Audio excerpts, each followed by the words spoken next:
Guerras de identidad. El camino a la libertad. Por Adrián Evans. Sección 3. El viaje del regreso a la condición de hijos. Capítulo 13. La escalera al cielo.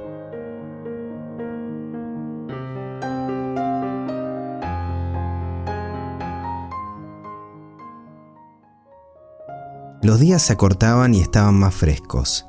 El invierno venía en camino.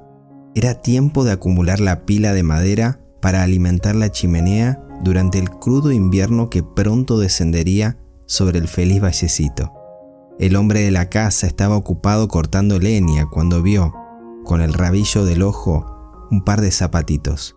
Levantó la vista y allí estaba un muchachito que observaba cada uno de sus movimientos. «Mi papá puede cortar la leña más rápido que eso». «¿De verdad?», contestó el hombre, más bien divertido por la osadía del niño. «Claro que sí. Mi papá puede hacer cualquier cosa. Es el mejor que hay. Bueno, tienes un privilegio al tener un papá así». Tal era la sencillez de mi niñez. Aquellos eran los días en que mamá y papá no podían hacer nada malo y eran las personas más maravillosas. De cierta manera sería hermoso permanecer en aquella sencilla situación, pero no habría de ser. Después de un corto tiempo en la escuela comencé a ajustarme a la constante ronda de comparaciones, tratando de encontrar mi lugar en la pequeña comunidad de niños con la cual compartía mi experiencia educativa. El nivel de comparación no fue tan intenso durante los días de la escuela primaria, y recuerdo con agrado gran parte de mis primeras experiencias escolares.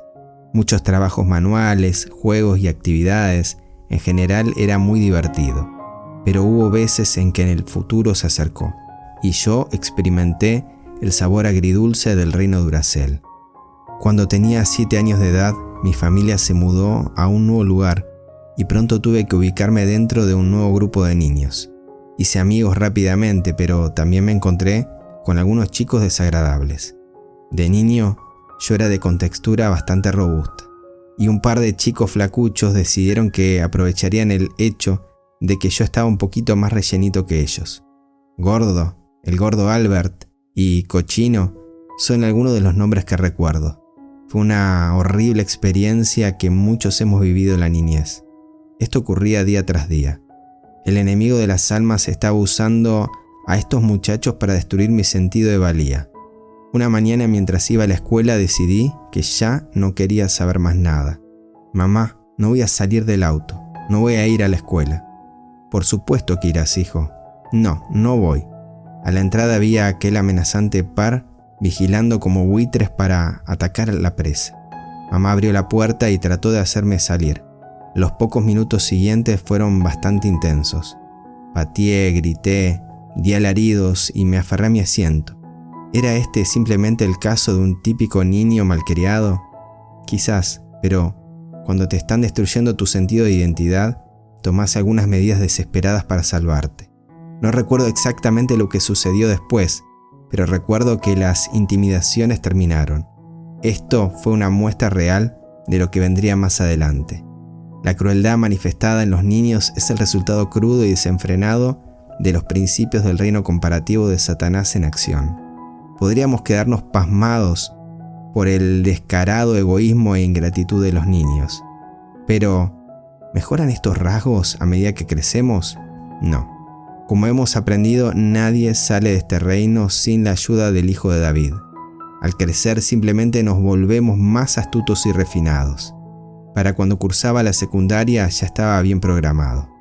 Estaba aprendiendo a adorar a los dioses de la educación, el deporte y la apariencia física.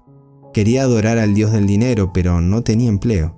Todo a mi alrededor me decía que tenía que tratar de ser el primero y esforzarme por lograr cosas. Aprendí que solo los ganadores son aceptados y que los perdedores no valen nada. Muchas veces mi incentivo para que me fuera bien en la escuela era motivado más por la posibilidad de ocupar el primer lugar que simplemente disfrutar del contenido de lo que estaba aprendiendo. Veía películas en la televisión que reforzaban esta creencia. A los protagonistas de las películas se los presentaba teniendo que alcanzar alguna gran hazaña que derritiera el corazón de alguna damita. Esto me enseñó que una relación era algo que se lograba y que la damita era más un premio que una amiga. No es que uno lo dijera de ese modo, pero todo esto estaba ocurriendo al nivel del subconsciente. Este era el momento de soñar. A menudo me quedaba en la cama y soñaba con efectuar las carreras ganadoras por Australia en un partido de cricket, o anotar el gol final, o jugarme la vida para salvar a alguna damisela en apuros. Estos sueños formaban la tela de mi sistema de valores. Mientras más soñaba, más decidido me volvía a alcanzar esas metas. Lo difícil era que no podía alcanzar esas metas en el vacío. Para lograrlo, tenía que derrotar a otras personas. Yo quería a mis amigos, pero primero quería mis sueños. Podía ser cortés cuando mis sueños no estaban amenazados, pero cuando sentía que mis sueños estaban siendo desafiados, había guerra. Trabajé duro para alcanzar mis metas. Me distinguí en los deportes y en mi educación. Bien, 2 de 3 no está mal. Luego comencé a entrar en otra fase. Una vez que había alcanzado la cima, tenía que tratar de permanecer allí. Constantemente tenía que mirar por detrás del hombro y proteger mi preciada posición. Luego está la expectativa de la reputación. Una vez que te has forjado una reputación, ¿qué sucede si te va mal? Sería horrible, así que uno se vuelve aún más decidido a no caer. Esta batalla continuó por un tiempo hasta que comencé a darme cuenta de que alcanzar todas mis metas sería casi imposible. Esto me hizo estallar de ira. Creo que me sentí traicionado. Había servido bien a mis amos y ahora se burlaban de mí. Fui adiestrado en un sistema que jamás podría darme un sentido de valía duradero, así que estaba furioso. Muchas personas luchan por comprender la volatilidad y la destrucción que a menudo se ven en los jóvenes y por qué muchos de ellos se suicidan o recurren a las borracheras o a las drogas. Mi creencia es que a menudo lo hacen porque se dan cuenta que jamás lograrán sus sueños por medio de los métodos que se les ha enseñado. Nunca serán grandes a los ojos de los demás y por eso se autodestruyen. Recuerdo un día en que jugaba un juego de básquetbol. El partido estaba muy reñido y había presión por ganar. El jugador que yo marcaba de repente se lanzó hacia el aro y cuando él levantó la pelota, yo estiré el brazo y se la quité limpiamente de la mano. No pude creerlo cuando oí el silbato del árbitro y la palabra falta. Yo sabía que no había tocado el jugador y de repente me invadió la ira. Me enojé de que este miserable sistema que me prometía el mundo no me diera nada. Me dirigí al árbitro y me detuve a 2 pulgadas de su rostro y aumenté mi volumen a un obsceno nivel de decibeles.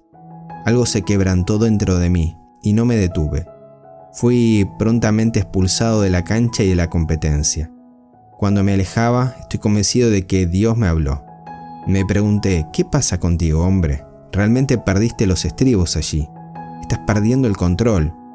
Era la primera vez que realmente me miraba a mí mismo y cuestionaba la dirección hacia donde me dirigía. Dios podía ver que yo comenzaba a buscar algo mejor, que sentía que tenía que haber un mejor camino. El enemigo de mi alma también se daba cuenta de esto y trataba de impulsarme aún más a que buscara aprobarme a mí mismo, así como un fumador que siente que su tiempo para dejar el hábito realmente ha llegado y comienza a fumar el doble de cigarrillos. Comencé a recluirme a medida que mis sueños se desvanecían y me volví muy melancólico. Un día mi madre entró a mi habitación y comencé a quejarme de la triste situación del cuarto. Digamos que era menos que óptima, como lo son la mayoría de los cuartos de adolescentes.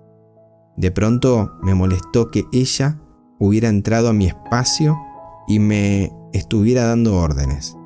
Solté varias palabrotas y le dije que me dejara en paz. Es interesante cómo hay diferentes maneras en que Dios puede enseñarle a uno. Muchos de mis amigos se referían a sus madres con un lenguaje muy degradante. De alguna manera mi padre se las había arreglado para enseñarme algún sentido de respeto por mis padres. Y yo me había prometido que jamás hablaría de mi madre de la manera en que algunos de mis amigos hablaban de la suya. Cuando pronuncié aquellas palabras acerca de mi madre, fue como si el último trozo de dignidad que tenía me hubiera sido arrancado. Me sorprendió que yo dijera cosas como esas, y mi depresión se hizo más profunda. Estaba llegando al punto de no preocuparme más, y ese es un lugar muy peligroso para estar. Tenía esta verdadera sensación de que había llegado a una encrucijada. El camino ancho me llamaba con sus anchas fauces llenas de vino, mujeres y canciones. Al otro lado, el camino estrecho, como lo está descrito en la Biblia. ¿Seguiría yo la religión que mis padres me habían enseñado o volaría como un cometa llameante por el camino ancho? Ya no veía ningún sentido en aparentar ser cristiano. Ahora era claro para mí que yo no era cristiano, y nunca lo había sido, aunque fui criado en un ambiente cristiano. Debía decidir entre Cristo o el diablo. Afortunadamente decidí tratar de hallar al verdadero Jesús de la Biblia. Decidí que leería un libro que había estado en nuestro hogar por muchos años. Se llamaba El Camino a Cristo. Ahora bien, ese título parecía perfecto para mis necesidades. Comencé a leer con hambre y desesperación para hallar a Cristo. Tenía que encontrar la escalera al cielo porque ya no podía soportar el reino de Satanás. Cerca del comienzo del libro, la autora explica que Jesús vino a disipar las mentiras que la raza humana había adoptado acerca de Dios, y que vino a mostrar que Dios realmente nos ama. Bebí las palabras como el suelo reseco bajo las lluvias de verano. El autor me invitaba a pensar en Jesús en el jardín de Getsemaní y a seguirlo a la cruz. Mientras me imaginaba estas escenas, de pronto me pareció que yo estaba de pie y observaba a Jesús. La figura en la cruz era muy real y tuve la fuerte impresión de que Él estaba colgado allí, porque me amaba y entendía mi desesperada necesidad de escapar del reino de Satanás. Recibí la idea de que podía confiar en Él como mi mejor amigo y que Él podía guiarme al reino celestial. Mientras lo contemplaba allí, sentí una inmensa sensación de gratitud de que Él estuviese dispuesto a salvarme. Y sentí que el peso de la culpa, la ansiedad, la depresión y el temor que yo había cargado por años simplemente cayeron de mi espalda. Entró en mi corazón una paz que nunca antes había sentido, y luego lloré y clamé de gozo. El Hijo de David había irrumpido en mi oscuridad y la había penetrado con la luz del día.